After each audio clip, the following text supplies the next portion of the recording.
self-development books that I recommend to help guide you through. With so many self-development books out there, it can be hard to know which ones to turn to, so I've got you covered. So let's just get started. Don't forget to subscribe and turn your notifications on so you don't miss any future videos. I'm going to give you a scenario. I'm going to give you a book recommendation to fit the scenario, and then I'm going to read you the blurb so you can understand a bit more about the book itself, and then some of my thoughts on it. The first scenario is for when you're starting out, when you're right at the beginning, or you realise that you would love to work on yourself a little bit. This is the book that I recommend to get you started. The Chimp Paradox. If you've watched a previous video of mine, I don't think that book should come as any surprise. I will read you the blurb. So the Chimp mind management model is based on scientific facts and principles which have been simplified into a workable model for easy use. It will help you to develop yourself and give you the skills, for example, to remove anxiety, have confidence, and choose your emotions. The book will do this by giving you an understanding of the way in which your mind works and how you can manage it. It will also help you to identify what is holding you back or preventing you from having a happier and more successful life. Each chapter explains different aspects of how you function and highlights key facts for you to understand. There are also exercises for you to work with. By undertaking these exercises, you will see immediate improvements in your daily living, and over time, you will develop emotional skills and practical habits that will help you to become the person that you want to be and live the life that you want to live. This is probably the first self-development book that really worked for me, which is why I've matched it to this scenario.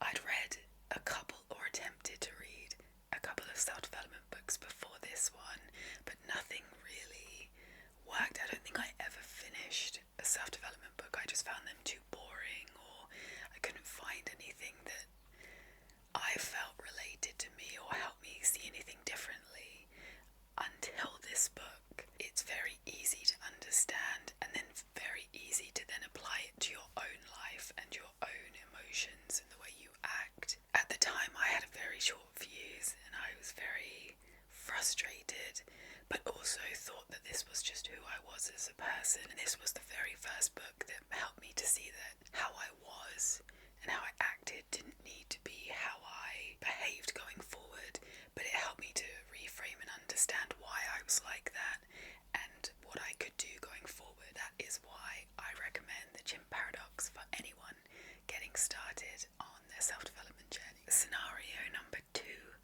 is for when you need some straight talking in your life.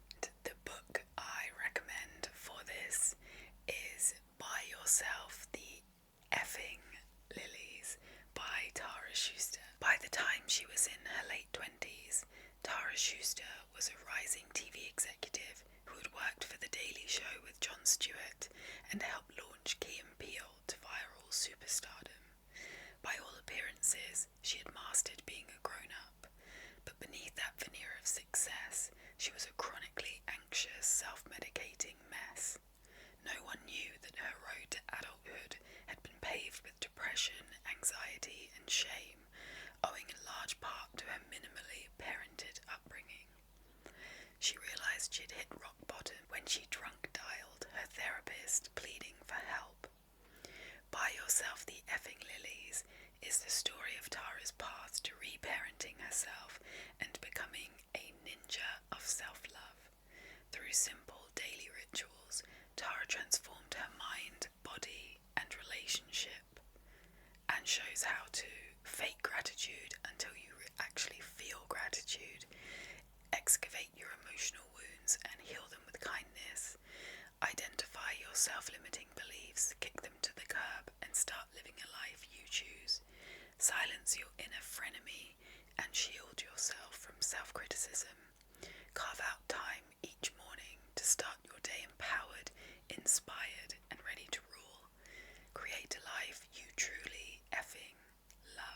So I chose the scenario of when you need some straight talking, because if anybody is like me, where you feel like you're in a rut and you almost not victimizing yourself. Well, yeah, maybe it is a victim mentality where you feel like the world is doing bad to you, but you act more passive in it, in allowing it to happen. And so I think there are some times where you need a book like this to come along and give you a bit of a kick or a punch, to get you back on track and to start being more proactive in, taking back control over your own life. So the book is like talking to a really straight up friend who doesn't hold back, but it's coming from a very loving place. And I think it just instantly then makes it that bit more accessible. And if you are in a position where you feel like you need a push out of your rut, this is definitely that kind of book that will help you. I actually wrote a book review on this when I read it a few years ago now, and I wrote that it feels like Tara is really rooting for you to be the person that you've been striving to be, just because of the way it's written and the way the action plans are laid out for you to take. And she actually commented back and said, "I'm so glad it feels like I'm rooting for you because I wrote this book for you." And that just made me love the book and her even more. Scenario number 3 is for when you lack self-confidence. And the book that I am recommending to go along with that to help is The Alter Ego Effect. An award-winning performance expert reveals the secret behind many top athletes and executives creating a heroic alter ego to activate when the chips are down. There's only one person in the way of you untapping your capabilities: you. There's also one person who can move you out of the way so you can perform at your peak. That person is already inside you. You just need to unlock them. This other part of you is your heroic self, and you unlock it with an alter ego. After 21 years of working with elite athletes, performers, and leaders, Todd Herman is revealing how you can use your alter ego to achieve the seemingly impossible. In this transformative guide, Herman teaches you how to create and control an alter ego. Herman also shares his own story. He knew that inside was a confident, self-assured, intelligent person who could help others get better results in their lives. When he started using Superman's classic trick, putting on a pair of glasses, he learned to trigger the specific traits he needed to achieve his goals. When I read this book, I felt incredibly justified because I've actually been doing this for years. I'm definitely an introvert by nature, and being extroverted and confident doesn't come naturally to me. But I used to work in events, and so I had to be up in front of people, either introducing speakers or, on the registration desk welcoming people in. And I always used to almost have a word with myself before then about pretending to be somebody completely different and just owning this more extroverted personality and pushing myself out there. And it really genuinely worked. Reading this book and having the theory behind it, but also more structure around how to go about stepping into this alter ego was really interesting. The book is not about creating a false mask or about being untrue to yourself and who you are. It is taking the parts that you want, that you can have, but you just don't know how to unlock it. And it's a way of kind of helping you along that path, helping you step into what you feel like you should and could be. It just gives you a nudge in the right direction.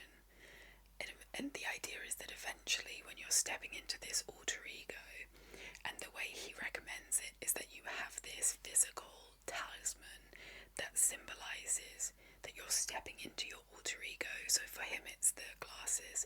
For me, working in events, it was putting on my heels. And over time, you naturally embody these traits, and that's why I recommend the alter feeling overwhelmed, when you feel like you've just got too much going on, I highly recommend that you read I Didn't Do the Thing Today. Any given day brings a never-ending list of things to do. There's the work thing, the catch-up thing, the laundry thing, the creative thing, the exercise thing, the family thing, the thing we don't want to do, the thing we've been putting off despite it being the most important thing. Even on days when we get a lot done, the thing left undone can make us feel guilty, anxious, or disappointed. After 5 years of searching for the secret to productivity, Madeline Dorr discovered there isn't one. Instead, we're being set up to fail. I Didn't Do the Thing Today is an inspiring call to take productivity off its pedestal, to embrace the joyful messiness and unpredictability of life. For anyone who has ever felt the pressure to do more, be more, achieve more, this antidote to our doing obsession is the permission slip we all need to find our own way. I read a review of this book that calls it an anti-self-help book, and I think I definitely agree with the sentiment. It's not that it shouldn't be on this list, it's just that it kind of gives you the permission to be a little more unstructured sometimes and to not always be so active and constantly trying to chase after things. It really gives you that grace to take a step back and look at things in a different way. And I really appreciate books like this that help you to understand that you, at the end of the day, you're just human. And sure, you may have a really long list of things to get done, and maybe they're all important, but there's only so many hours in the day, there's only so much pressure you can put on yourself before it becomes too much. And by taking a step back and by reading this book to help understand this pressure and to make sense of it and to decompartmentalize it, break it down, can really help you. And it's definitely where I felt like I was getting to, and I was just getting more and more frustrated. I was struggling from a lot of brain fog, and being able to read a book like this and think, oh, somebody is giving me the permission to not have to tick off everything on my list. It's very powerful, and I think a lot of people could benefit from reading a book like this, or this book. It doesn't mean that you make excuses for yourself. I think it's very easy to say that it's just a cop-out of you don't want to do things on your list, and so you just make up an excuse as to why you don't do it. It's just a way of restructuring and giving yourself a bit more flexibility in your routine, and trying to think, well, instead of it being so rigid, you can still get the same things done that you want to, but just looking at it in a more fluid way.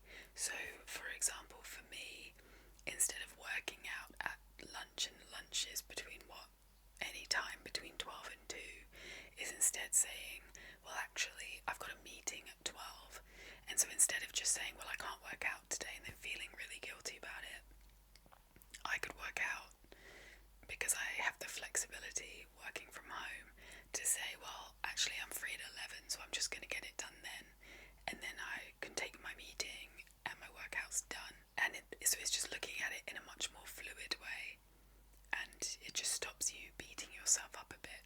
And I know everybody's lives are different and structured in different ways, and that's just an example from my life, but there's plenty in this book that can help you look at your life and try and work out what you could do to make yourself feel less overwhelmed. If you're feeling overwhelmed, I highly recommend that you read I Didn't Do the Thing Today. So we're on to our final scenario, and this one is a little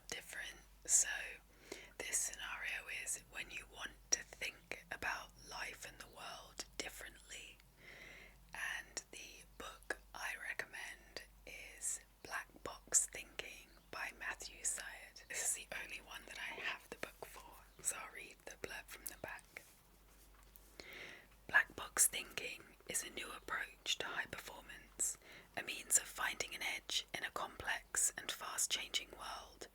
It is not just about sport, but has powerful implications for business and politics, as well as for parents and students.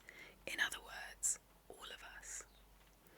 Drawing on a dizzying array of case studies and real-world examples, together with cutting-edge research on marginal gains, creativity and grit, Matthew Syed tells the inside story of how success really happens and how we cannot grow unless we are prepared to learn from our mistakes. I think this is the first time I was confronted with the idea of a fixed versus a growth mindset, how different societies adapt one or the other, and how they've learnt from it or not learnt from it. And it was fascinating to me. It's not a traditional self-help book in the way that it gives you practical action plans or steps like a lot of the books in this list do. Instead, it's more think about how you look at the world and reframe it or take on different perspectives. It has a lot of case studies, a lot of examples of different industries, how they succeed, how they take this idea of a growth mindset, how having a fixed mindset can be a downfall, which may be kind of obvious, but if you don't understand growth and fixed mindsets, then you might not, because a lot of people take this thinking that, well, I want to be around people who think like me. But if everybody thinks the same, how can you ever go forward? It's a very, very interesting book, and I've had the privilege of listening to Matthew Syed talk at a couple of my work events. I won a set of his books. There is one that I have that is signed, but it's not this one. This one actually is really weird in that I don't know what happened, but this is printed back to front. So there's the cover, obviously, and then there's the index and the notes. And if you turn it around at the back, there's part one. So it's printed completely back to front, which I've never seen in a book before. So that is a huge error there. But anyways, regardless, it is a very, very interesting book, and if you haven't read it, I highly recommend it. And it'll help you see the world differently, view different, it will share insights into different industries that you might not have ever thought about before.